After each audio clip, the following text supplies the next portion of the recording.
heard the crunch of the bone when she broke my arm and she ripped these tendons, like took a chunk of meat out. And that initial pain. And I just went, and I made this noise and kind of flinched and pulled my arm away. And that, making that movement just triggered this like frenzy. And then she would just, and then she just picked me up and she would shake me like a rag doll and toss me. And I'd fly over 20 feet and hit the ground. I would just roll face down, curled up again. And immediately she was back on top of me again. Just boom, like that. And she'd bit this arm probably 25 times, my shoulder. At one point, she kind of half turned me, bit me in the side. I had canine marks in my side, but luckily they didn't puncture through, just, surface bite. That is so lucky. And and just crazy how strong they were. I was just, I was a rag doll. What's up, everyone? Welcome back to another episode of the Mountain Tough podcast.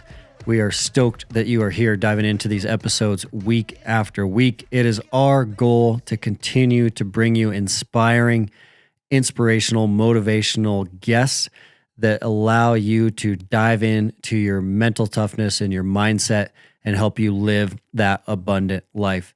Thanks for making this show one of the top mental toughness shows in the country. And if this is your first time here, or if you haven't done so already, if you could leave us a ranking or a review in the app store, the podcast store of your choice, that would mean a ton to us. Those reviews really help. The rankings really help get these episodes out to more people to help and inspire more folks as well. And they mean a ton to us here at Mountain Tough. The Mountain Tough team loves seeing those come through. So if you haven't left a review already, please do so. Now I'm going to shift gears into what's going on at the lab. Around the Mountain Tough lab, there is a big buzz right now. January, a lot of people are kicking off, diving into their 2024 goals, and they're tackling these goals with some intention. So we love this time of year. We love seeing people start those steps to change their life and improve their life and focusing on themselves. The Mountain Tough community globally is doing that a lot of different ways, especially through some of our new programs we released to start off 2024. So we have Mountain Strength with Donnie, the 6-week strength program to get your strength up to baseline. We have Kettlebell Diesel. That one is super popular. Kettlebell Diesel is a kettlebell program that focuses on strength and speed, and it's going to take you up to that next level. And then the Mountain is a 4-week mental toughness minimal gear block. That one is phenomenal. In addition, so many people have dove into Kyle Camp's nutrition program, getting their nutrition cleaned up and dialed for 2024. We love seeing that. Now, I wanted to let you guys know to come see us at Western Hunt Expo. We will be there in the booth. We'll be back with the Mountain Ops crew this year. That big setup in the back, the Mountain Tough team will be hooked on back there, and we want to see you guys come say hi. Come find us at the Mountain Tough booth, hooked to the Mountain Ops booth at Western Hunt, Salt Lake City. Also, we'll have a Mountain Tough on the road, Salt Lake City, Western Hunt. So we're going to be gathering together February 16th at 6 a.m. for a Mountain Tough on the road workout. So if you're going to Western Hunt, if you plan on being at Western Hunt Expo, come see us at the booth and don't miss that workout. Mountain Tough on the road, February 16th, 6 a.m. Transitioning now to today's guest. Today's guest is a one-of-a-kind local legend, Todd Orr. Todd Orr is not only a Grizzly attack survivor, but Todd Orr is a true mountain legend. I wouldn't be surprised if he's hiked more miles in the Montana backcountry than any other human who has existed. He spent his whole entire career building trails, setting up trails, documenting trails in Southwest Montana. And he's also a knife builder, builds amazing knives called Skyblade knives. But he went through a crazy experience a couple years ago where he was actually charged and attacked by a grizzly bear not only once, but twice. the most impressive part about Todd is not the Grizzly attack. It's Todd himself and his mindset. He has the nickname Uncomfortable Todd because he's pushing himself in these uncomfortable situations year after year after year. Stand by as I dive into my conversation with Todd ORR. I still have in my truck in my center console, I always have my Skyblade knife, and you engraved my last name in it, Defenderfer. Mm-hmm. And then my dad still has his that he always has in his truck. But I think we bought those, it had to be in like 2004 or something. It's been a long time for sure. Yeah. That's crazy. Yeah. Almost 20 years I know. ago. Time flies. Huh? Yeah. Crazy. Yeah, they still look brand new. Those things are awesome. Good. Glad you're getting lots of use out of them. Yeah. So Sig Sauer is doing an awesome thing on the Mountain Tough podcast now. So they're presenting each guest with a custom pistol. And so I wanted you to see this one. Fantastic. So because of the bear story, Sig has given you this new gun. So this is a Sig Endure. This is their 10 millimeter. Okay. And so it's a great Grizzly defense gun. Absolutely. Being the 10 millimeter. And so it's got the stipling, the custom stipling in the grip.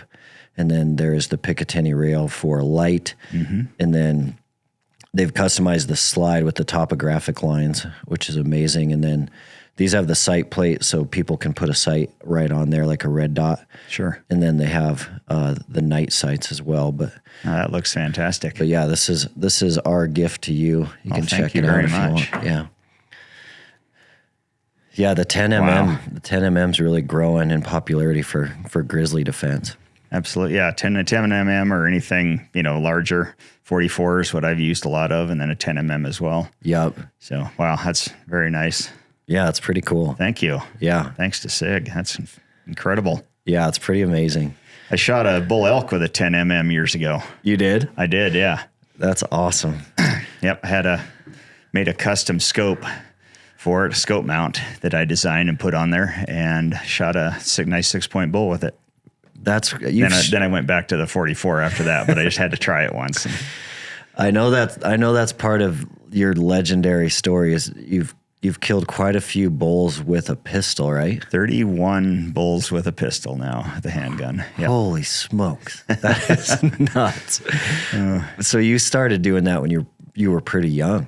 I did, yeah. Back in like 87 or 88, somewhere in there is when I first got my Ruger revolver, 44 mag. I got a scope on it, and I'd been rifle hunting since I was a kid, and I got into bow hunting when I was like 14. And I just kind of wanted more of a challenge than rifle hunting. If I didn't get something with a bow, I wanted to get out there and be like, okay, let's make this more of a challenge. And so a guy I was working for, he told me, he's like, well, why don't you try pistol hunting? And I'm like, that sounds like a great idea. Yeah. So he's like, here, I can help you figure out what you need. And so I got a 44 mag and got a scope on it and started chasing elk with a pistol. And after I shot the first couple of years, I carried a rifle and a pistol. And just in case, because I'm like, if there's a bull out there at 300 yards and I can't shoot it with a pistol, I'm not going to let it go, a big bull. But after I got a couple with the pistol, then I gave up the rifle hunting completely. And I've been packing a pistol ever since. And that is wild. So it's so much fun. I wait till like the last couple weeks of the season, and usually there's like a foot or two of tracking snow. Yeah. The bulls have all pulled away from the cows, and they're kind of in their little bachelor herd up on the side of a mountain. Yeah. And I'll just get up there at 9,000 feet or somewhere and try to follow these big bulls around, and usually in the heavy timber and trying to sneak in. And their tracks. Down on my knees, and you got some tracking snow and looking through the trees and try to get into 100 yards or something like that and get a shot on a nice big bull. That is crazy. So a lot of fun. I love it. It's like Dirty Harry in the woods. Yeah. Make their day. And that's mostly with the 44 mag? 44 mag, yep. A Ruger Super Red Hawk is what I've used for years. Long except for barrel. the one 10mm that I used. But yep. Man, and with the scope, you're pretty accurate out to 100? It's accurate a lot farther than that, actually. It's got a 9.5-inch barrel, and then I've got a variable scope on it. Mm-hmm. And I've shot out. I can put a 6-inch group at 200 yards. That's crazy. With a rest. So, yeah. But, I prefer to be at 100 yards and just to be safe and to make sure you don't have something go wrong, and that's usually I'm usually hunting the timber. So you're in closer, kind of thicker timber, jungle timber, and 100 yards is usually about the max you're going to see something anyway. So, and what kind of knockdown power does that 44? I shoot a 240 grain bullet, and I do my own hand loads, and they're pretty hot, and it's got a lot of punch to it. And I don't take any chances on, shooting at one running or at a bad shot. It's got to be perfectly, broadside, a little bit facing away, get a shot right behind the shoulder and punch through the lungs or a heart or something like that. I've had a couple that I shot at up to over 200 yards with it, wow. But it's like the perfect rest, the perfect situation. The bull's, not walking or moving or anything, but I try to keep it at 100 yards when possible. So you can still find a rest on that pistol, so you'll rest like on a tree branch or something? Yeah, I usually lean against a tree. If I'm in the open and there's no tree, then I'll kind of lean back and put the pistol across my knees and kind of use my knees as a rest. And dang. Yeah, I shot, a few offhand at 100 yards. That's crazy. At 100 yards, I can hold pretty still offhand, but anything farther than that, you got to have a good rest. And I'll try to get a rest if possible. I've set my pack down before and leaned across my pack. If I've got the time, You probably haven't met too many other pistol elk hunters, have you? I haven't. I met one guy. I was at SHOT Show years ago, and there was a guy that does is on TV show doing pistol hunting, and he had shot a cow elk with a pistol and was bragging about that. And I'm just kind of like, oh yeah, I've shot. I think it was like 26 bulls with a pistol back then, and he was looking at me like, yeah, I don't think he believed me. He thought I was lying. That is wild. Yeah, and his was like on private land, and it was a cow with a pistol, I'm like, yeah, okay, whatever. Yeah. You're doing all public land. I'm doing public land. Forest. I don't hunt private. I'm all public, and it's just, late season sneaking in on the elk and trying to outsmart them. And, 9 out of 10 times it doesn't work. They see you move or they catch your wind or there's always something, but you just, get back on it again and okay, what's the next plan? And luck out sometimes. Yep. And so it's a lot of luck too. Yep. Absolutely. Yeah. Right place, right time. Are you doing any archery hunting anymore then? I am not, because of my arm. After getting my arm tore up, I just can't keep my wrist locked out to pull a bow. Mm-hmm. If I get a brace made or something like that, I could start shooting again. But I'm so busy at work in the fall that it's just it just never seems to work out anyway. That's the time of year we're trying to get projects done before the snow comes in. So I've just waited till pistol season, till hunting season. That is super cool. Thanks. And did you grow up in Montana? I grew up in Ennis. Yeah. Yep. Over in the Madison Valley there, and moved there when I was in second grade, 7 years old. And it was kind of interesting. We came into town, and my dad was a fish hatchery manager. So we came to the fish hatchery, and we were still waiting for the moving van to get there. And it was, 4 hours away or something. So Dad's like, hey, let's jump in the Jeep. And so we had this little Toyota Land Cruiser that we actually bought just an hour from town on our way into town, because Dad's like, we're going to live in Montana. We need a Jeep. So we bought this Toyota Land Cruiser Jeep. And Dad's like, let's go down to the river. So we jumped in the Jeep, and it's just 2 miles from the fish hatchery down to the Madison River. And Dad put a fly rod in my hand and started teaching me how to fly fish. So before I even had moved into my bedroom in Montana, I was fly fishing the Madison River. And before you even went home. Yeah, before we even moved into our house. So that's awesome. Just addicted to fly fishing then, and grew up doing that for years. And then, obviously following my dad around in the woods during hunting season and helping him try to drag an animal out of the woods. And finally, when I was old enough to hunt, and started doing it on my own. So my whole life has been around the Southwest Montana, hunting, fishing, outdoors, camping, hiking. We did a lot of family things like that all summer. Every weekend we're out four-wheeling and camping, and every hunting season, the whole family jumped in the Jeep and headed to the mountains. What was your dad doing for work? He was the manager at the Ennis National Fish Hatchery. Okay. So he was a fisheries biologist. Oh, wow. Yeah. So you were surrounded by everything outdoors. Everything outdoors. Yeah. And my parents had met before they got married. They had met on a river when they were both fishing. My dad was with a buddy, and my mom was with a girlfriend of hers, and they were both fishing and kind of ran into each other, and like, oh, this is perfect, big fishing family. So that's amazing. That is awesome. And then when did you get involved with actually working for the Forest Service? So in 1990, I started working at the Forest Service, worked in timber sale preparation, and just kind of, I walked into the office and just said, hey, I want an outside job. What do you got? And happened to be a guy there standing there that I was talking to. And he's like, hey, I'm the new forester here, and we're going to be doing some timber sale stuff for part of the big land exchange that was going on in the area here. So that was kind of my seasonal job starting in 1990.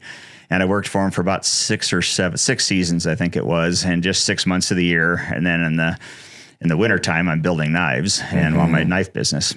And then finally got in permanent with him in mid 90s, like in 96, and worked in timber. And I have a degree in fish and wildlife management. So I worked a little bit in biology and fisheries and wildlife projects, and then got back into timber full time. And then finally, timber kind of fell apart in this area, and so got into engineering about 17 years ago and been doing trails engineering ever since. Did you get that degree from Bozeman? Yes. Yep. Fish and wildlife management from MSU. And then, so over the years and then now currently, how many days a year are you spending outside, you think?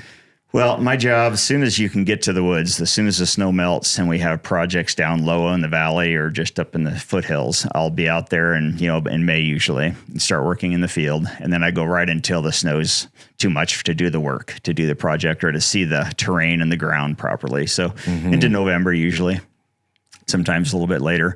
And then in the wintertime, I'm working on trails contracts, getting stuff prepped for next season and getting maps made and all the paperwork side of it. So once the snow melts, I can hit the ground.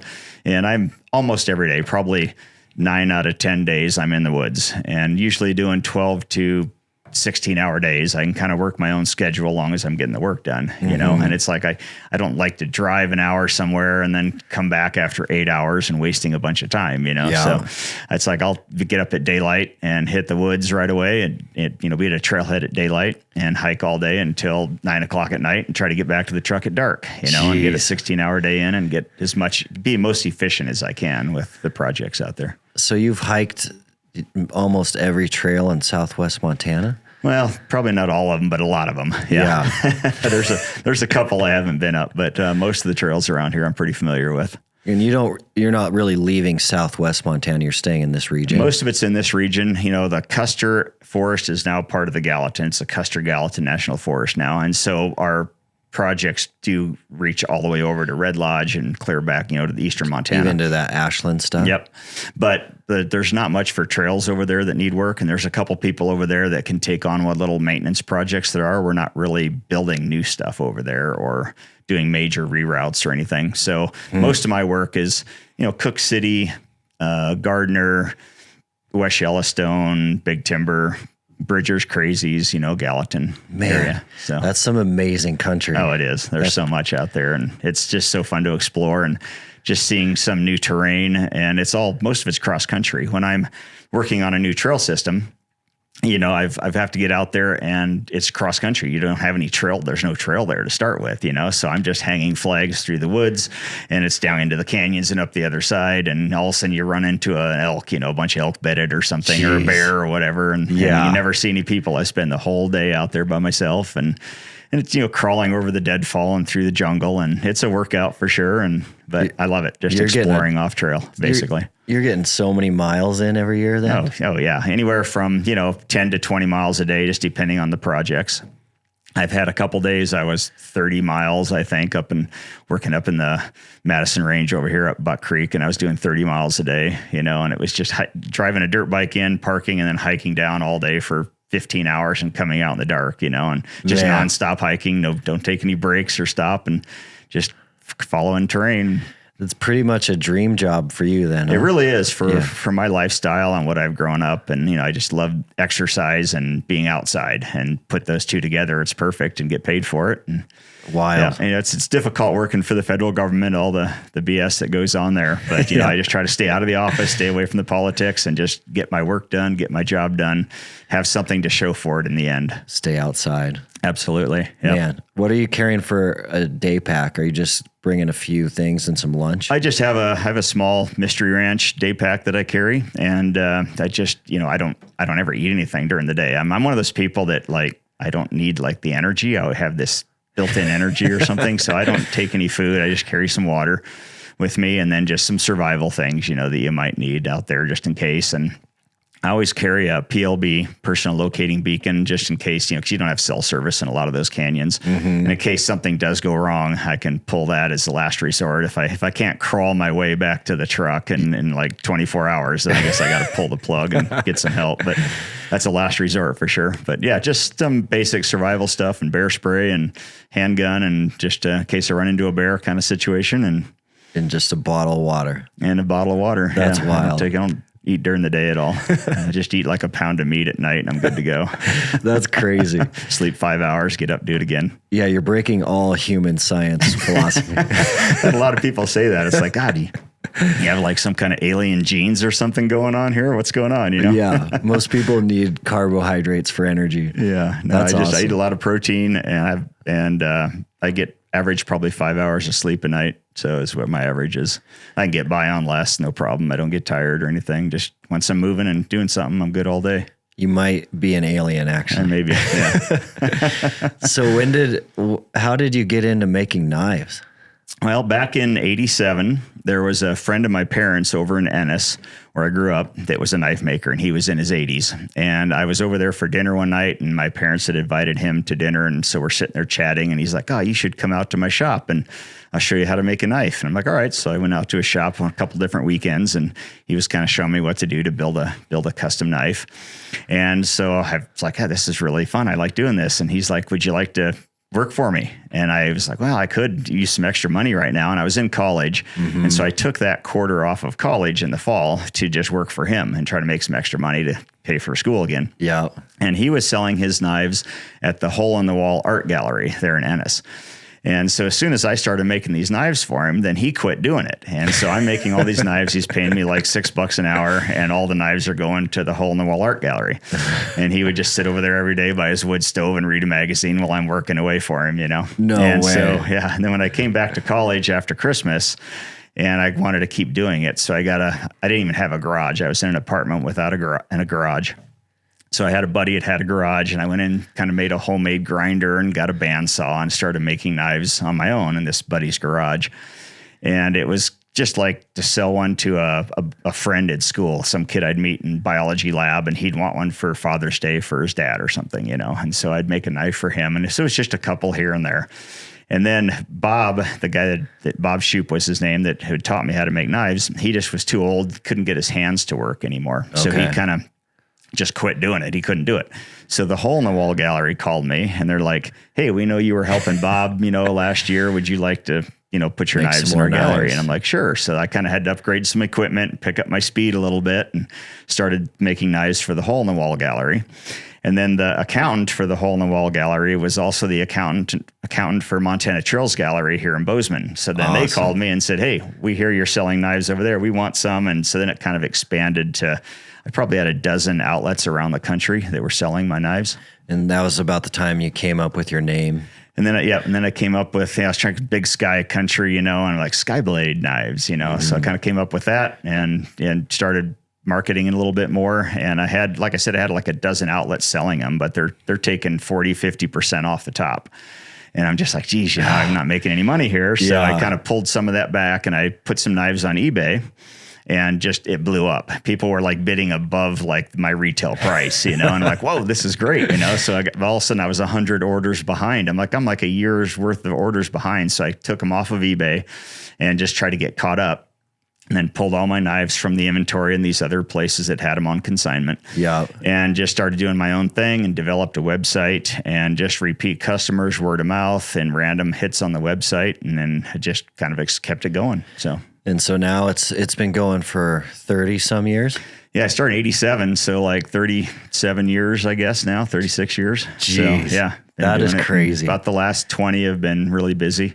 And the last 10 or so, it's almost all orders just straight off your website. Yeah, I don't put anything out there anymore. There's no outlets that are carrying them at all. It's just website orders, repeat customers, word of mouth, random stuff like that. So that's amazing. Yeah, so it's been very busy, and it's going great. People are very happy with them. Are you making them all year? Or are you making them mostly in the winter? Mostly in the winter. I have to do it year round just to keep up with it, you know. So a lot of times I'm in the woods and I get home and I got a couple hours before bed and I'll try to hit the shop and glue some knife handles or do something. Yeah. But for the most part, you know, I'm working those 16-hour days in the woods and it's hard to get in the shop at 10 o'clock at night and commit to it. So I do a lot more in the winter time.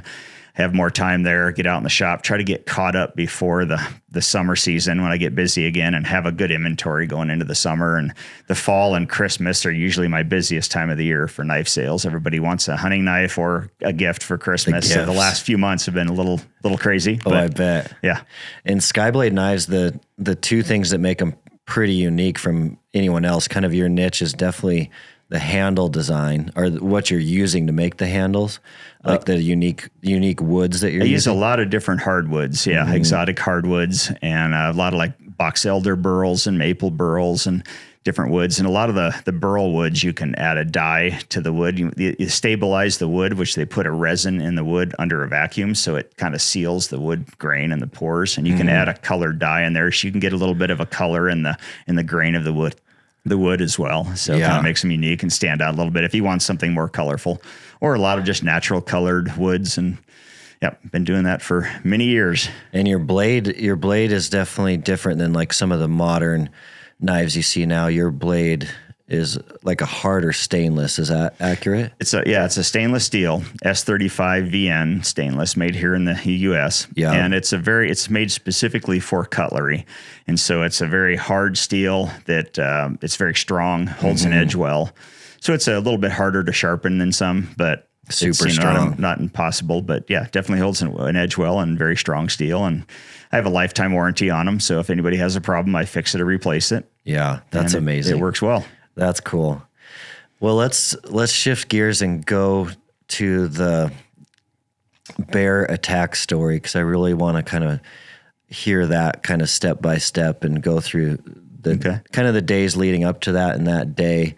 I'm sure with all your time on the trails over the years, you've bumped into a lot of different bears and probably had some similar encounters. Lots of bears over the years. I mean, working for the Forest Service out there on my own off trail, like I was talking about, and a lot of country, it's in grizzly country. You know, I'm up in the Madison Range, Gallatin Range, and I've had probably see a dozen bears every year, a few grizzly, a lot of black bear, and never had any real close encounters. Back in the 90s, I think I had a sow grizzly with a couple cubs that was kind of bluff charging me, and I just kept backing up the hill and got away from her, you know, and she never came that close. But nothing as close as this incident. But I do see a lot of bears and carry the bear spray all the time when I'm out there. And with the Forest Service, I'm not allowed to carry a handgun because I'm not law enforcement and I'm in a government vehicle and everything. So it's just bear spray is what I've just always had, bear spray, and never had to use it, you know, for so many years out there.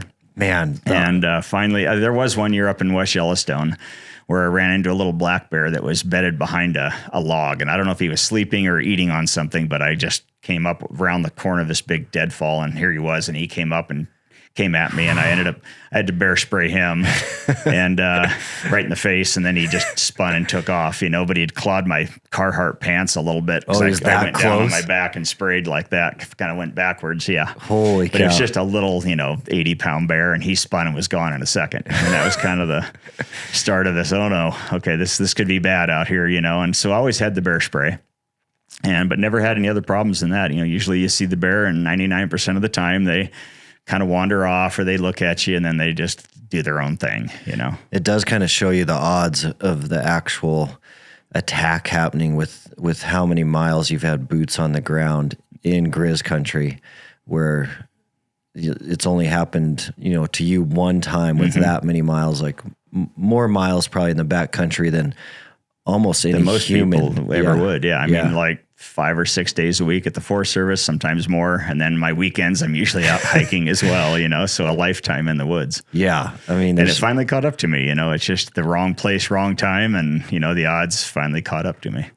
So let's go to that day. What were you up to the day of the attack? Well, the day before, I had just finished up one of my trails projects, and I was up Buck Ridge, south of Big Sky up there, and I just finished up this project, and I'm like, yes, I'm done. I had been working on this for off and on for a couple years. I'm like, okay, I'm done. I'm going to take tomorrow off. I think it was Saturday morning. I'm going to take tomorrow off and just get out and hike around and kind of scope out where some elk might be and get ready for hunting season. Mm-hmm. So I got up at like 4 a.m. and headed over to Ennis and headed up Bear Creek and got to the trailhead an hour before daylight, started hiking like I normally do in the dark, the little flashlight, and got up there about 3-4 miles in. And there's kind of a big long meadow right there. And as I stepped out of the trees and stopped to kind of glass the meadow, I wanted to get really high up in the high country and look for elk, mm-hmm. So I'm working my way up the mountain. And at the end of this meadow, about 80 yards away, here's a sow grizzly and 2 cubs of the year, really small cubs, kind of step out. And so I see him like, oh, okay. And she happens to see me move at the same time, and she turns and looks at me, and then she runs up the trail and just disappears. I'm like, okay, that's a good bear. Pretty she doesn't normal. like people. She's heading out of here, you know? So I waited 30 seconds and didn't see her. So I just thought I'm going to head up the other direction to the east and I'll go the opposite way. I'll never see her again. So I took a few steps and all of a sudden heard something and turned and looked over my left shoulder, and she had dropped her cubs and came down the ridge and circled behind me, probably getting my wind, And then as I hear something and turn, she's 30, 40 yards away, coming wide open down the hill. So she circled you fast. So she just dropped her cubs, and within a minute she had made a circle all the way behind me, and she was just coming in wide open. Her ears are laid back, and she's low to the ground, just charging on all fours. And I just, I had a pistol with me, but instinctively, because used to the Forest Service, when I'm only carrying bear spray, I've always practiced with that so much. So instinctively, I have my bear spray clips right here on my chest, on my backpack belt, chest belt. And I just pulled that out of the thing, pulled the safety out, looked back up, and she's at like 30 feet. Just in that second, she'd covered all that distance, and she's still right full there. Sprint. Full on. So I sprayed like that, and she just came right through the bear spray. Just her momentum, they're 30, 40 miles an hour downhill. Her momentum just carried her right through that bear spray. And I just turned and hands behind my back and went face down on the ground. And immediately she was on top of me. And she bit me 5 or 6 times in my right arm, and my shoulder. And then she started coughing a little bit from that bear spray was getting into her sinuses. It did. It just took a couple seconds, because she came through it so fast. So much speed. Yeah. And so she just all of a sudden started coughing, and she was gone just that quick. And so I got up and I'm like, oh, wow. And I got puncture wounds on my arm, on my shoulder. And so I'm like, all right, guess I got to go down and get some stitches, So I picked up my stuff and started down the trail. Yeah. And I probably had gone a few hundred yards, just a few minutes. And there's a kind of a creek crossing there. And I was just about to cross the creek, and it's kind of noisy from the water running.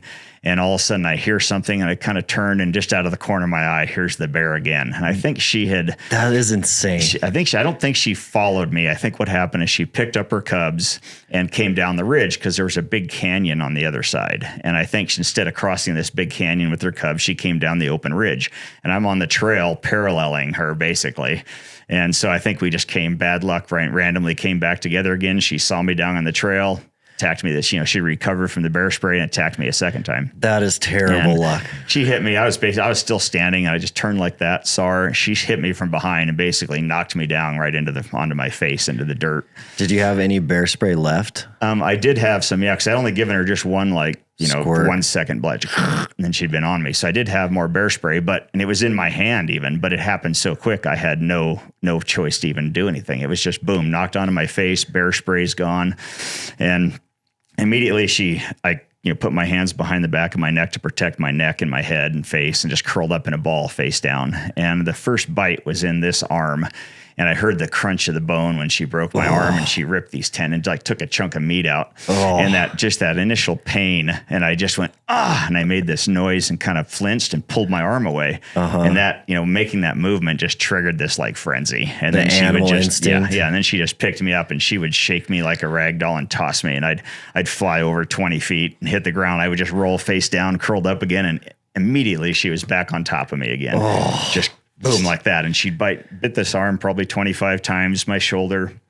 At one point, she kind of half turned me, bit me in the side. I had canine marks in my side, but luckily they didn't puncture through, just, surface bite. That is so lucky. And just crazy how strong they were. I was just, I was a rag doll. There's nothing I could do. And I just kept focusing on hold it, pulling everything as tight as I could together, and that strength of, your core strength to keep up in a ball and not let her open me up, because I knew if I got flipped over on my back and I'm face up like that, she was going to tear my face off or kill me or something, and I'm like, I got to stay face down and protect myself. Man, so you were like a cat toy, essentially, like basically for a while. Was, yeah, just tossed around, and that's a good example of what it was kind of like. I was just being thrown around and jumped on, thrown around and jumped on. Jeez. And I just kept, blocking out that pain. And I kept telling myself, it's like, okay, she's going to go back and check on her cubs here. She's going to leave, you just got to hang out. You got to stick it through until the end, hold on.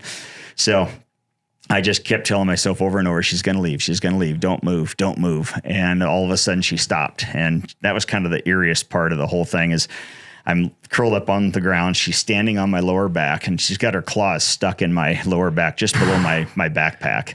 And they're like embedded into my back, just pinned. I'm pinned to the ground basically. And she's sniffing the back of my neck, and I can just feel it and hear it, and she'd sniff and then she'd nip on me, kind of like a bear nipping or a dog nipping you, and she'd nip my shoulder or my arm or whatever. She wanted you to move probably. She's testing to see if I was incapacitated or if I was still a threat, and she'd nip a little bit and then she'd sniff and then she'd nip, and I could just smell how rancid she was, and all those things were highlighted, and my senses were all highlighted, and I just kept trying not to even breathe, it's like holding on. And then finally she just stepped off, and then she was gone. And I'm just like, I didn't move still, because I don't know if she's standing 10 feet away or what happened, so I'm just not moving. I'm listening. And it's like, and all of a sudden I got to thinking, it's like, okay, if she left and I just wait here, she comes back, and attacks me a third time, I'm not going to survive it. It's time to move. I need to get out of here. So my scalp had been ripped open. I had a 5-inch gash in my scalp. My eyes were filled with blood. So I really slowly reached an hand up and wiped the blood out of my eye and looked that way and then looked this way. And I didn't see her anywhere, but I saw my pistol laying over there about 10 feet away. It had been ripped off. The straps had been broken. So I just looked around and dove for my pistol and hammer back and like, okay, what's going on, and then she wasn't there. So I'm like, all right, I got to get out of here. So I just tucked my pistol right here. This arm was broken, tendons sticking out. It was useless, but I just pulled it against my side and put my pistol right here where I could grab it easily, and then had bear spray in the other hand. In your armpit. Yep. Yeah. Right here in the armpit. Bear spray here, and just took off down the trail hiking. Like, okay, I just got to get distance away from here in case she comes back. You're probably dripping blood everywhere, huh? I was, yeah. 25 puncture wounds or so in this arm, and my face is all bloody and everything, but so I just headed down the trail, and I got, maybe a quarter mile down the trail, and I'm like, okay, she's not coming back again. I'm safe, So then I stopped, and I'm like, all right, calm down, just check yourself over. I've had a lot of, medical training and that kind of thing. It's like, check yourself over, make sure you don't have a severed artery and you're going to bleed to death, because you still have 3 miles to the truck. Make sure you don't need a tourniquet. Exactly. Somewhere. So I looked and like, all right, it's all puncture wounds, and my head had kind of coagulated the blood there, and it's not bleeding bad. And this arm had 2 tendons sticking out and it's broke, but it was just all crimped up. But I'm like, all right, I'm not going to bleed to death, so I got to keep going. So I just kept hiking, and I think I stopped another once or twice, just questioning myself, are you sure you're okay? It's like you can't go into shock and die up here. You got to make sure you're good. And I checked. I'm like, I'm going to make it. Not a problem. So I hiked all the way down to the truck and got into the parking lot. And there was one other vehicle there, and it was Saturday morning in bow season. Mm-hmm. And I'm like, God, there could be other people coming up here, hiking up the trail and run right into this bear that's, pretty upset, and aggressive, for sure. And so I'm like, well, I need to write a note and put it on the bulletin board there, and just to remind or to let people know that there's a dangerous bear up here. So I'm getting in my car, this arm's useless, and I'm all chewed up, and now it's starting to get pretty stiff from the wounds. It's been an hour probably. And I'm trying to get a little notepad and a pen out and trying to write. That and is it's crazy. Just blood's dripping off the pen. It's like, I can't even read it myself. No one else can read it. Just put a bloody sign up there. So I kind of gave up on that idea. And I'm like, well, I got to head to the hospital, get some stitches and get my arm fixed up, figured out what's going on in there. And I thought, well, I better take a couple pictures of this. I'm out here in the woods. And so I did a couple photos and did a quick little 20-second video, that ended up going viral. The viral video. But then I just crawled in the truck and took off down. I threw a couple old jackets or something on the seat to kind of minimize the blood soaking into my seat cushions and everything, and then drove myself down to the road. And I got down off the mountain. It's probably 20 minutes of rough dirt road. Mm-hmm. Got down to the main gravel road, and there was a rancher there that was just putting mail in his mailbox or something, and I saw him over there. So I I stopped and got my window down, and I'm trying to flag him over, and he comes over and kind of looks into the window everywhere. and just sees me covered in blood. And I can see his eyes go like this. And I'm like, I just got attacked by a grizzly bear, and can you call the hospital and just let him know I'm on my way? And he's like, do you need to ride? And I was like, no, I made a mess of my own truck. I don't want to get yours bloody too. I'm good to go. You know, I'm okay. He's like, all right. So he kind of ran off to the house to make a phone call. And so I drove on myself into town, about another 15-minute drive down the highway, and got into Ennis. And I rolled into the Ennis hospital, and there was a sheriff's officer and a doctor and a nurse standing there at the emergency entrance. And so I pulled in there, and by then my arms had stiffened up so much from the wounds that I couldn't do anything really. I couldn't hardly move them, and I couldn't get my truck into park. My so gosh. I kind of went like this, and the sheriff's officer comes around, opens the door, and he reaches over and puts the truck in park for me, and I couldn't reach down to get the seat belt loose. And so he gets the seat belt loose, and he's like, God, I'm surprised you took time to buckle up. And I'm like, I just survived a bear attack. I don't want to die in a car wreck on the side of the road if something goes wrong, you know? So I kind of survived today. Anyway, so they helped me out of the vehicle, and I walked into the hospital. And at that point, everybody in the hospital had heard that there was a bear attack victim coming in. So everybody is lined up like in a row here, and I'm just walking by, and everybody's looking to see what I look like, you know?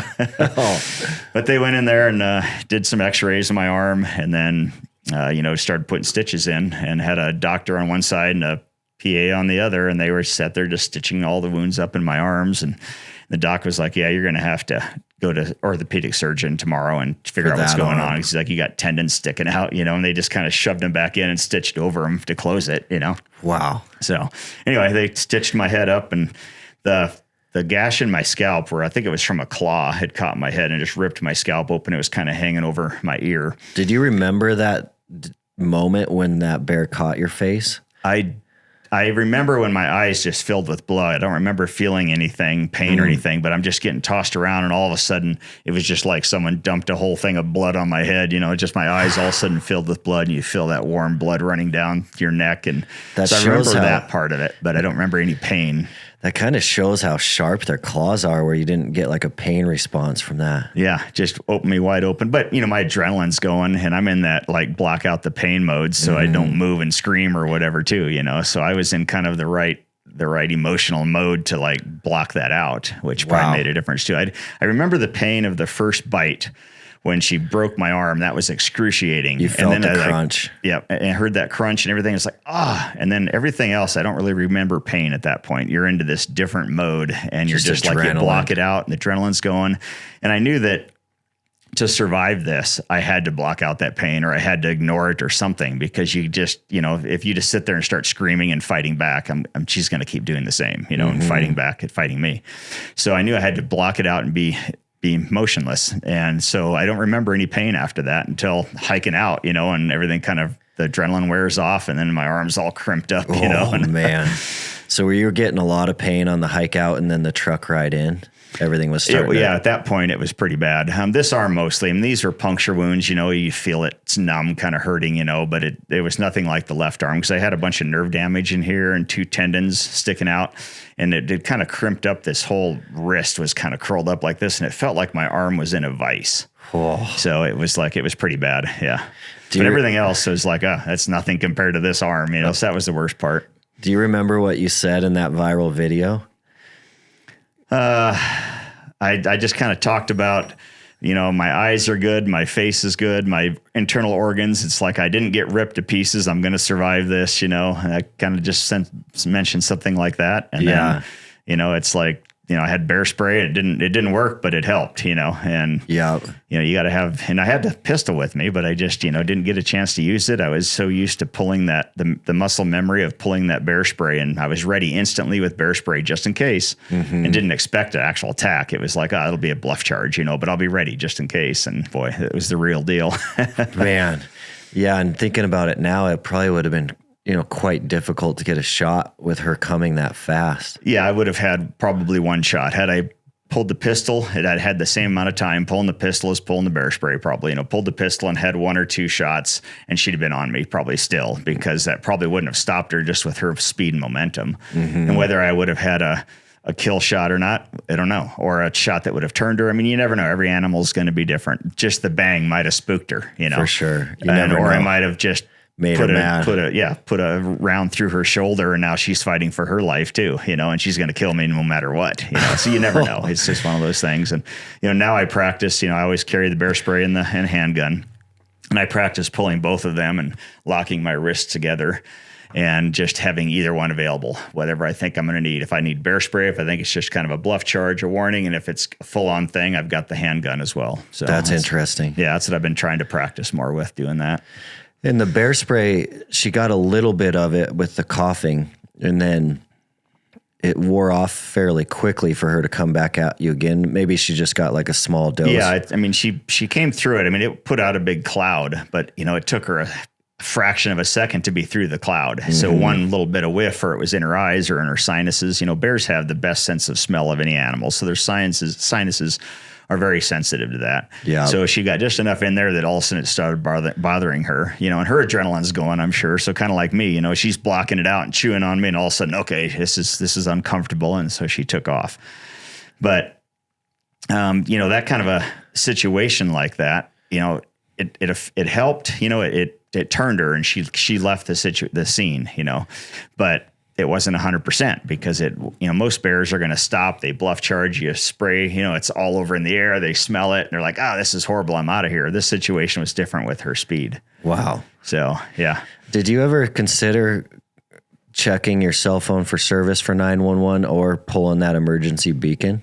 I knew that I didn't have cell service up there, and there was no way. And I wasn't going to call 911 unless I couldn't crawl out of there, and I had my emergency beacon with me, but I'm like, I'm good. I'm not bleeding to death. My legs are totally fine. I can hike out of here. So your thought was, I can get there probably faster than they can get up here. Probably. Yeah. And I knew I didn't have life-threatening, injuries. So if I was bleeding out and, and I had tourniquets or something, that'd have been a different story. It's like, okay, what do I need to do? I need to pull the button on this thing and get a helicopter in here, or I'm going to die. Wild. But I'm the kind of person that, like, last thing I want to do is like call for help if I don't need it, and yeah, I've heard of people like, I'm hiking up above the M and I sprained my ankle, so I need a helicopter ride out of here. I'm like, oh my God, are you kidding? It's like I would have spent all day crawling out of there before I do that. As long as I'm not going to die. The last thing you want to do. I'll get myself out of the woods if possible. So for sure. So I was totally fine as far as getting out of there. My legs had no injuries at all below my waist, so I was able to hike out. And then on that second attack, did you catch a glimpse of the cubs at all? I did not. No. I'm assuming they were behind her right there somewhere, but I just caught a glimpse of her out of the corner of my eye, and then it was all face down and getting thrown around. Man. So, yeah, crazy. So before we chat about rehab, because I'm interested on how you rehabbed out of that and what that looked like, but before we go there, was there, after the attack the next couple days, was there any sort of like crime scene investigation that happened? So the next day, Fish, Wildlife, and Parks and the interagency Grizzly Bear study team got together, and they took horses up there, and they went all the way up the trail to where I was attacked and out, and never saw a bear. So they didn't run into her. If they'd ran into her and she charged them, they probably would have put her down, if she was acting aggressive towards them, but they never did see her. So as far as we know, she still could be out there. Bears will live 15 to 20 years in the wild, and it's been about 7 now, so she could still be out there. Do they know of any other like attacks in that drainage? There was one or two attacks in that drainage. I think there was one after mine and one a couple years before mine. And I don't remember the whole situation, if it was sow with cubs or what. I can't remember, but there has been a couple, but that's right in the heart of grizzly bear country. And there's a lot of bears in that country. So it could have been different bears too. Yeah. And they cover a lot of terrain, So you're in the Ennis hospital, they're stitching you up. Are you there for a couple days? No, I was just there for the day. It probably took them 6 or 7 hours to get me all stitched up and checked over. And then I went back to Bozeman, and that was on a Saturday. So it was Monday that I was able to get into an orthopedic surgeon and get my arm looked at. And they said, we need to get you in for surgery the next day, kind of thing. But I was, so I was in Ennis, and I'd called my girlfriend, and just said, hey, I think I called her on my way to the hospital, actually. I said, hey, I just got attacked. Actually, it's kind of funny. I called and she's just chatting all of a sudden. No. I'm like, I'm just letting her talk, And then, and she's like, well, aren't you up on the mountain? I'm like, actually, I kind of had a little run-in with a grizzly bear and I'm on my way to the hospital. And she was in nursing school and a nurse. So she kind of explained to her, I got broken arms, some tendons sticking out, lots of puncture wounds, but I'm fine. I'm going to be okay. And can you, grab some clothes in case I got to stay here at the hospital and meet me in Ennis? So she came over from Bozeman with an extra clothes that weren't all bloody, and everything to change into, and was there during the hospital. But then she gave me a ride back to Bozeman. And the next day is when I guess Monday, I went into the orthopedic surgeon and kind of figured out what I had to do for surgery. And by the middle of that week, I was in surgery getting everything put back together. With all the puncture wounds, are they worried about weird infections popping up? Yeah, they cleaned, they kind of just closed everything off. And then when I got in with the orthopedic surgeon, he opened up some of the bigger wounds again to make sure there was no other, debris and hair or whatever stuck in there, and clean that out. And they'd put me on some antibiotics in the Ennis hospital. And then they gave me some more antibiotics in Bozeman just to make sure to try to kill anything that might be going on in there. And then, they opened everything back up. So all these stitches, they had to recut them and get in there and clean it out better and then check and see what was going on and try to find the tendons to reattach. And it was quite the ordeal. So your main injury, the most significant one from that day, is the tendons in your forearm. Yeah, this forearm here, you can kind of see there's a hole right there. That's where the muscle was actually torn off. I mean, some of the muscle was a big hole, chewed up and eaten or something. I don't know. But anyway, big hole there, and I had two tendons sticking out. And so they had to go in and kind of open this back down and find those tendons where they attached and reattach them. And the first time the doc's in there and he's like, okay, and he'd grab it with a little thing there and kind of pull, and my fingers would move a little bit. He's like, all right, that's the one. So they'd reattach this, and then, okay, let's reattach this one. And then he got one kind of stitched in, and my middle finger was sticking straight up. I swear to God. And he's like, that's not going to work. So he had to actually cut it and then restitch it a little bit looser. And now it's a little bit too loose, but no way. Yeah. So it doesn't kind of lift all the way, but it was kind of funny. I was awake through the whole thing. So they're like, do you want to be out? And I'm like, no, I want to watch the whole thing, and see what's going on. So they gave me the shot in the nerve block in the shoulder and the armpit. And so my whole arm was numb. And he was in there and he started cutting on this one right here. And I was like, ow, ow, ow. And he's like, what, you can feel that? And I'm like, yeah. And the nerve block didn't work on this part of my arm right here. And so he had to do a couple shots of Novocaine in there too, because they started cutting through it. And it was just like someone's cutting me with a knife, Crazy. I'm like, whoa, stop. You were like, I'll stay awake and watch this. Yeah, I wanted to watch it. So they actually had a little curtain here, so I couldn't breathe on it. But they had a big screen right here in front of me, like a 30-inch screen with a camera, so I could watch it on the screen right above me as I'm just laying there, And then at one point, he's like, can you see that? And I'm like, I can't see it really well. So he's like, don't breathe on it. And he lifts the curtain. And I got to look over, and he's like, he had this opened up. He's like, that's your ulna bone right there where it's broken. I was looking right into my arm, Man. So it's kind of cool. I mean, that kind of stuff doesn't bother me, So I wanted to see what it was like, Yeah. Most people would pass out. But yeah, so they reattached that, and my arm was kind of like hamburger in here where it had been chewed on. So they kind of cut these other pieces of tissue out of there that weren't attached to anything, and reattached the tendons and got this to work and stitched everything up. And then I had 3 months. I had 6 weeks with this brace on my arm, my hand, my wrist, to keep these fingers back and my wrist back, because if I went like this, it would tear that loose again because it was so, ripped up. Yeah. So I had this weird looking brace on my hand for 6 weeks to get everything to heal well, and then I could get that off and start, moving again. So, I'm not one that stops doing what I do. So I'm out in the woods. I was up fishing actually a couple weeks after.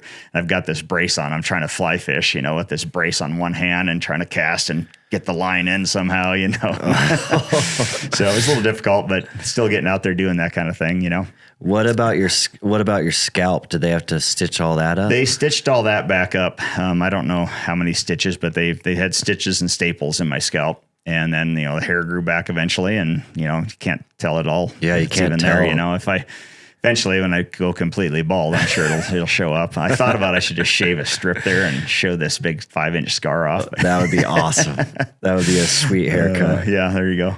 But it got lucky there because at about a half inch from the back of where that scar was, about a half inch farther back is where the main artery that comes up through your neck into your scalp. And the doc said that if it had gone a half inch farther and severed that artery, he said it would have been a different story. You'd have had to have direct pressure to keep from bleeding out, because there's a lot of blood that pumps up through there. So I got pretty lucky there, because I wouldn't have known that probably. I mean, if it was kept bleeding down the back, I would have probably kept my hand on it or something, but that's about all I could do, as you're hiking out. It's hard to bandage your head, Crazy. So, I got lucky for sure. It could have been a lot worse. Yeah. And here, everything's working pretty good. This hand doesn't quite open. And when it's cold in the winter, it's pretty slow. It feels like I'm squeezing like a weight thing to hold my hand, all the scar tissue, but it's working. So you rehabbed through the winter and then you were back in the woods that spring? That spring, I went back up. My first day back, like hiking in the woods, was actually up Buck Ridge, which is just over the mountain from where I got attacked, and in one of the biggest grizzly areas in the whole range as well, How'd you feel about that day? Well, as I'm driving up the road and like a half a mile from the trailhead, and just, right after daylight, half a mile from the trailhead, and I come around the corner and a sow grizzly with a little cub runs across, I swear to God, runs across the road in front of me, and she stops like 80 yards out in the field and stands up like that looking at me, The first day back? The first day back in the woods, and I was in the truck. But I rolled the window down. I actually got a photo of her. So you can't see the cub, I don't think, because he was too small in the grass. But I got this sow looking at me like this up on her hind legs. I got a picture of her out the car window, and then she ran over the ridge. You couldn't even make that up. I know, and I swear to God, I got up to the trailhead, and then the whole time I'm like, it was a reminder that you could run into a bear anywhere. I mean, I'm clear at the trailhead. I've got to go 8 miles up the trail on a dirt bike and then spend all day hiking, and here I'm running into a grizzly with a cub right here at the trailhead, That is bonkers. I have to say that day I was very anxious, very nervous, just the entire time. I was just, my head's on a swivel like this, Especially after seeing a sow. Yeah, and he's just like, is this going to happen again today? Oh my God, what are the odds? Oh my gosh. But everything went fine, but for that first, few weeks or couple months, I was definitely more nervous, more anxious in the woods. You're just like always doing this. And I used to like be really quiet, sneaking through the woods when I'm doing my job, because all of a sudden you see a bunch of elk, and like, sneak in, get a photo of some elk, and then go back to work kind of thing. But now I'm like, I got to keep talking, so I would just talk to myself and just whatever I was thinking, I would say it. So I'm hanging flags like, okay, I'll put this one here, and then the trail will go here. And I'm just kind of talking what I'm thinking to be making noise. So I wouldn't at least surprise a bear, and be at 20 feet or something all of a sudden. So, wow. Yeah. So it was definitely, and it, it's, over time, it gets better. Every day that I'm in the woods and I don't get attacked, it's a little bit better, And it's been 7 years now. So, I've been out there all the time, but I knew I had to be back out there right away. Yeah. Actually, after my attack, and I got that brace off my arm after 6 weeks, and there was 4 days left in hunting season. And I'm like, all right, I got to get out and see if I can fill my elk tag. Oh, so you went back that fall. So I went back the last 4 days of hunting season, and the first day was by myself. And actually was up in the Madison range, but a little farther to the north. Mm-hmm. And, there's just many bear there, maybe not quite as many grizzly, but there's a lot of bear. And so I'm like, all right, I'm going to go up here. I'm not going back up Bear Creek today anyway, but I'll go by myself up this other trail. And I hiked up and got 2 or 3 miles up the trail. And there's these fresh bear tracks in the trail, and like up to a rub tree, and there's all this bear hair where you'd rub there. And I'm just like, oh my God, here's the like big grizzly tracks. And, it was from like the day before, but still he could be anywhere, So that was I was pretty nervous, but I didn't see any bear, didn't get an elk. Came back down, and then the next day, a buddy of mine joined me, and we actually went back up where I got attacked. And the two of us, and we had pistols, and he had a rifle and had a bear spray.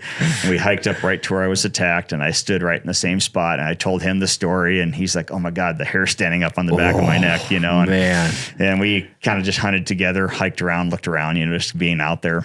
And then the next day I went with a different guy to a different area, a little bit farther south of there, and hunted up on some property up there, and actually saw fresh bear tracks from like the night before, the day before, and a little bit of snow going up the trail, big grizzly tracks. And I'm just like, geez, everywhere I go, there's trails, but I ended up, never saw a bear, but I did sneak in on a nice 6-point bull, and I almost had a shot on him, but he just couldn't make it all work, and I saw a nice big buck that I just couldn't quite get a shot on. So I almost filled both tags that last day of the season there, and that would have been perfect, but it was just didn't quite happen. That would have been insane. Yeah. So I was so excited just at least to get out there and to see him, Yeah. So you have a pretty crazy mindset, whether you know it or not. I think a lot of people wouldn't go back in the woods. A lot of people would certainly not go back in the woods that year, and maybe take a couple years to get back after it. Right. I think a lot of people would have turned around and went back to the truck their first day back, seeing bear tracks, or a lot of people would have not got out of the truck seeing that sow. Do you ever think about your mindset, or do you think about where that comes from? Are you focused on mental toughness at all? Well, my whole life was in the woods and exercise and just adapting to all these different situations. And my dad was a big outdoors, my whole family. And so I've just around that my whole life, and Dad taught me a lot of different things and what to watch for and to be aware of what's going on around you. And I've always been into exercise. So I'm like, you learn how to block out the pain in the gym, or if you're hiking up the side of the mountain, your legs are pumped, you just block that out, and you just get that mental toughness or adapt to that, and kind of be like, oh yeah, it hurts, but so what? I'm still going, And then being out there, with the bear in bear country, and it's like my life is in the woods. I work in the woods, I play in the woods. I don't know what I would do if I wasn't outside, And so I knew after on day one, I knew that I had to go back out there as soon as I could. And so I waited till I got this brace off. And then I'm like, I'm going back outside. I'm going back to the woods. I'm going to go back to bear country and face it, because I'm going to be nervous. I'm going to be anxious, but I have to do this because this is what my life is. And I don't want to give up something. I don't want to give up hunting. I don't want to give up the outdoor activity. So face your fear. Get used to it again. Realize that you're not going to get attacked every time you go out there, And so, yes, there's that part of me that just was like, I couldn't wait to get back out there, and I didn't face it. I knew it was going to be kind of like, oh, this is going to be a little scary and anxious, but I just had to do it. And that's how my life is. And so I hunt in bear country. I still am out there doing the same thing. I've got some trail cameras set up where I try to record a bunch of bear activity in certain areas just to have for social media or just for my own, and I really like wildlife, and bears have always interested me. At one point I wanted to be a bear or large carnivore biologist, before I got in with the Forest Service. That was kind of my plan. And I've done bear studies in Glacier Park and those things. And so it doesn't really, they never scared me before. I was always cautious. They didn't scare me. Now I'm more anxious for sure about in grizzly country. I'm not real comfortable camping in grizzly country or hiking in the dark. I'd rather be able to see it coming and be ready for it, but I'm still out there, and I know that it could happen again at any time, but it's a chance you have to take to enjoy the lifestyle that you like. Yeah. And, I hear people all the time like, oh, well, just don't go into bear country, and it's like, everywhere in Montana is bear country of some sort. You can't get away from it. Bears come into downtown, at times, all over so Southwest they could be Montana. anywhere. So they could happen anywhere, and of course you put yourself more in the depth of grizzly country by yourself. I'm kind of doing everything wrong in that sense. I'm off trail. I'm by myself, sneaking through the woods or whatever. Quiet. But, I'm trying to make more noise now when I'm out there, which is tough. Hunting season, you can't really do that. But when I'm working, I do. And just, it's like, all right, I'm back out there, and the odds are it's not going to happen. But at the same time, I'm one of those people, it's like, well, there's a 50-50 chance. You either get attacked or you don't get attacked every day you're out there, But, so I'm always ready. I'm always prepared. And, and just, it's like, if it's coming, I want to at least see it coming. I want to know it. I've got everything I need to protect myself. I'm paying attention. I've trained, I've practiced, and I'm ready to take it on if it has to. But hopefully I can avoid that. And hopefully it's just one a lifetime. Yeah.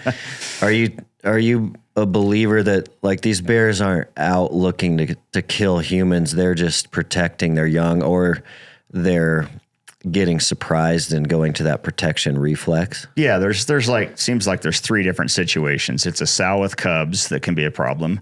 It's a surprising a bear, and you're in its space, and it's going to react by trying to attacking you, or you've got a bear on a carcass or its food source, and it's going to protect its food source because that's life, for an animal. So those are usually the three situations. And so, paying attention to what's going on around you. I'm always telling people, take your earbuds out or your headphones off so you can hear things. You might hear a bear or an animal in the brush, and don't be watching your feet all the time. Glance down to where you're walking, glance back up and be doing this and know what's around you, your surroundings. And then if you see tracks, be like, all right, what kind of tracks are these? Are these grizzly tracks? Are they bear tracks? How old are they? Fresh grizzly tracks going up the trail in front of you that are almost steaming fresh, or a pile of bear scat. It's like, maybe you want to turn around at that point, because maybe you're going to run right into it. So there's certain things you can look for, certain safety things. And if you do see one, avoiding the situation, trying to back out of that before you get too close to it. Or if you, being able to identify a black bear versus a grizzly bear, and just, because they act differently in the woods sometimes. And there's a lot of things you can do to, prevent an encounter, or at least to minimize an encounter. And then knowing what to do if you do get in that situation, and being prepared with the right equipment makes a big difference too. And what is your perspective on the growing population of bears in Montana? Are you seeing way more than you saw 20 years ago? Absolutely. Yeah. Definitely a lot more grizzly out there. Just, spending my whole life in Montana, and there's, I don't know, tenfold the number of bears out there, grizzly, it seems like. Wow. So there's a lot more. And, going back to your other question, I don't think they're out there to just attack people. It's those situations that you get into. And if you can avoid those situations, you're usually fine. Of course, there's always an aggressive bear that can, or maybe you have food in your tent or something, like that. You got to be aware of those kind of things. You shouldn't be doing that. And a bear might come in because it's hungry and opportunistic. But most of the time, they're not going to come after you. But they're, with more bears in the woods, more people out there recreating. I mean, we have more people in this valley and area than we've ever had. And after during the whole COVID thing, everybody went outside and started hiking. So now you got more outdoor recreationalists. And, those two things together, more people, more bears, you're going to have more incidents. And we do have more attacks. Seems like every year we've got 2 or 3 attacks. Usually it's bow season when someone's sneaking in on an elk or bugling or something like that. It's when most of them happen, but it could happen anywhere at any time. And we're going to see more of that, I think, as it continues on, just because of the population of both bears and people around here. Do you think Montana will head towards a grizzly bear season? I think they're going to keep trying. I mean, they've been trying for 10 years and it keeps getting shut down. And, but I think it's going to take, after a couple people are killed, unfortunately, it's probably going to take a couple deaths or something like that, something gruesome. And then people are going to be like, okay, I understand. We need to do some more kind of management here, put some fear back in the bears, knock the population down a little bit, but, they're the top predator out there, and we don't do anything to scare them off. No fear, and there's no fear. And they need to know that there's somebody out there can be a top predator as well, and maybe put some fear in them, and maybe knock the population back a little bit, and see how that goes, I guess. Yeah, you definitely see that difference in bear behavior when you go to like Alaska versus Montana, and you see bears that are hunted quite frequently compared to bears that are hunted not at all. Right. And, they're around, and there's certainly still some attacks up there, but you can watch the difference in behavior where like they're quite scared of humans up there compared to down here. Down here, they're not. Yeah. They just have no fear at all. Which is so interesting. But if you think about how these bears are extremely smart, and they do live extremely long lives, like all those things they can learn about like Montana behavior, they can adapt pretty quickly to like what they're going to get into and not get into. Oh, absolutely. Yeah. I think that's a big thing for sure. It's crazy. Yeah, it's surprising. Yeah. You'll hear about these attacks, and it's like, there's one in Alaska versus like 7 in Montana. It's like, there's so much more of that, those incidences occurring down here. And, we're going to have to do something about it eventually. People are just always going to go to the woods and recreate, and the bears are, encroaching more and more. There was a grizzly in Jeffers, Montana, right outside of Ennis this last summer that came right through town. And there was video and a bunch of photos of it walking right through town there in the middle of the valley, so I hear a lot of that up in northern Montana. They're coming right out into the hay fields off the mountains, and they're expanding their range. I think it was about 6 years ago, I I did a kind of an interview talk with a group over in the Paradise Valley at this ranch. And the bear biologist for Yellowstone Park was there. And he was saying that their estimate was about 1,100 grizzly in the Yellowstone ecosystem at that point. So, that was 6 years ago. So that's a lot of bears. Yeah, that's a lot of bears. And that's just Yellowstone Park and the surrounding terrain, right around it, national forest around it. So, yeah, that's a small grid to have 1,100 bears in. Yeah. And I'm up Buck Ridge quite a bit. I've got some trail cameras I set up there and just to get bear, photos and videos and stuff. And I've got a couple videos of, I think there was 9 different bears in 2-week period on this one water hole. And there was like 5 grizzly and 4 black bear that were coming into my camera on one water hole in a 2-week period. So they're overlapping. They're so thick up there. They're overlapping. There was like 2 sows with 2 cubs each, and then 1 male grizzly by himself that were just moving in that same area. And they would just be like 2 hours apart or an hour apart. They come into water, they come in to snip around, and it was just, it's like, to see that many in one area. And I'm out there hiking around in that. It's like, they hear you or they smell you or they see you and you're going right by it and don't even know it, Man. So crazy. It is crazy. Well, thanks so much, Todd. I really appreciate it. That story is wild.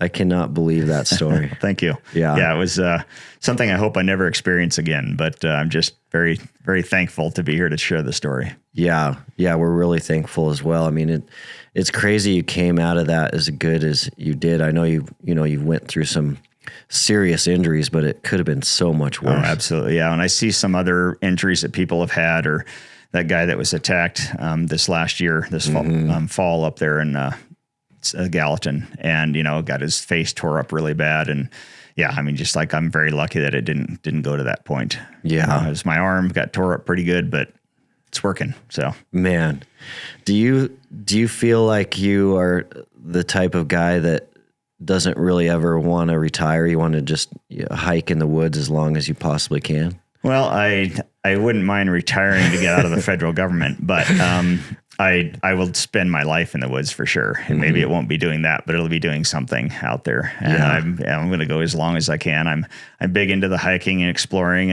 and dirt biking and just anything that's exercise and outdoors and in the mountains. And, I love going to the top of a peak and just being at the top of some peak at 10,000 feet at daylight and get some sunrise photos and then get some exercise back down, So just being outside is my life, and I'll do that as long as my body will keep moving. Definitely. I know. I could see you being the guy that's just hiking around in your 80s and 90s. I hope I'm that guy that's going to be out there doing some commercial at 92 years old, being like, "Hey, don't give up, folks. Get out here and do some push-ups and keep hiking." Yeah, it would be like one of those old Milwaukee commercials where they like crack a beer on top of a peak. There you go. Exactly. We'll see, but I keep working towards that. And like I said, I had the surgery on messed up shoulder this last winter, and just kind of recovering from that and trying to get back in shape and doing everything I can to be in the mountains and getting some exercise. What does your gym routine look like for like the last 10, 15 years? I've usually I'm to the gym, at least 6 days a week usually. And, at least an hour at a time. And a lot of times I'll do stuff at home too. Like I get up in the morning, and if I've got to go to work, I'll just try to get a 15 or 20 minute workout real quick in the morning before I go to the woods. And then usually it was in the evenings when I'd get to the gym kind of thing. Or in the wintertime when I have more time, I'd go in the afternoon when it's not as busy.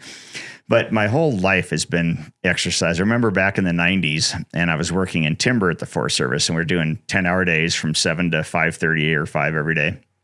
But I would get up to the M, and I'd hike up the M and run down 5 times up the steep side before I go to work. And then I spend all day at work hiking in the woods, marking timber sale stuff. And then I get off of work, and I'd go right to the M and do it 5 more times. So I was doing the M 10 times a day, plus 10 hours of hiking in the middle of the day. That is insane. I was kind of training. I wanted to do the ridge run. So I was like, I got to keep doing this to be ready for the ridge run or whatever might be going on. And I never did do the ridge run. I just was always too busy. But I was training kind of like that. But that was for years I did that. That's probably hammered my knees quite a bit. They're not quite as strong as they used to be. Too much running down the M 10 times a day really is bad on your knees, That is incredible. But I was doing that five times in the morning, 5 times in the evening.